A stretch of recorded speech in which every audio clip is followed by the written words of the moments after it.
சேந்தனார் நாயனார் என்பவர் திருவெண்காட்டிற்கு அருகிலுள்ள நாங்கூர் என்ற ஊரில் பிறந்து வாழ்ந்து வந்தார். அவர் பட்டினத்து அடிகளாரை அனைவரும் அறிந்திருப்போம்.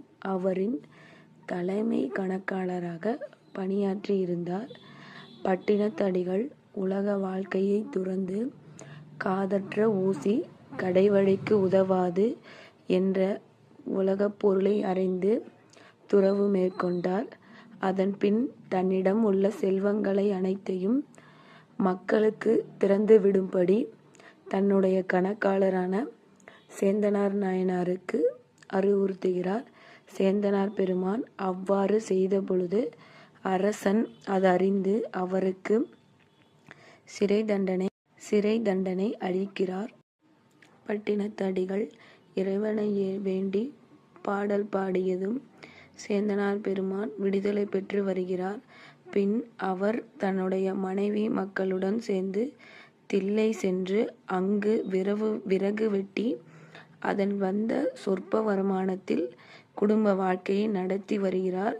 அது சமயம் முதல் கொண்டு தினம்தோறும் அடியார் பெருமக்களுக்கு உணவு அளிப்பதை தன்னுடைய அன்றாட வாழ்வின் கடமையாக கருதி வருகிறார். இவருடைய சிறப்பை உலகிற்கு அறிய வைக்க தில்லை நடராஜ பெருமான் அடியார் உருவில் வந்து ஒரு மார்கழி திருவாதிரை நட்சத்திர தினத்தன்று அவர் இல்லத்திற்கு வந்து அங்கு அவருடைய இல்லத்தில் உணவருந்த செல்கிறார்.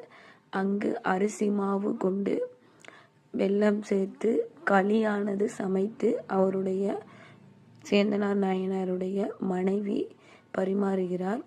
அதை உலகிற்கு அறியும் பொருட்டு அன்றைய தினம் நடராஜ பெருமானின் திருமேனியில் களி அமுதினை வெளிப்படுத்தி காட்டுகிறார். அதனை கண்ட அந்தணர்கள் இது என்ன என்று பேசிக்கொண்டிருக்கும் பொழுது அசரீரியாக பெருமான் தான் சேந்தனார் நாயனார் வீட்டிற்கு சென்று களி அமுதினை உண்டதை அதன் திறத்தை வெளி உலகிற்கு அறிவித்து காட்டுகிறார். அது முதற்கொண்டு மார்கழி மாத திருவாதிரை தினத்தன்று எல்லா நடராஜ ஆலயங்களிலும் எம்பெருமானுக்கு களி அமுதும் காய்கறி கூட்டும் உணவாக படைக்கப்படுகின்றது. அனைவருடைய இல்லத்திலும் மார்கழி திருவாதிரை அன்று நாம் களி அமுதினை செய்து எம்பெருமானுக்கு படைத்து வழிபட்டு கொண்டு இருக்கின்றோம்.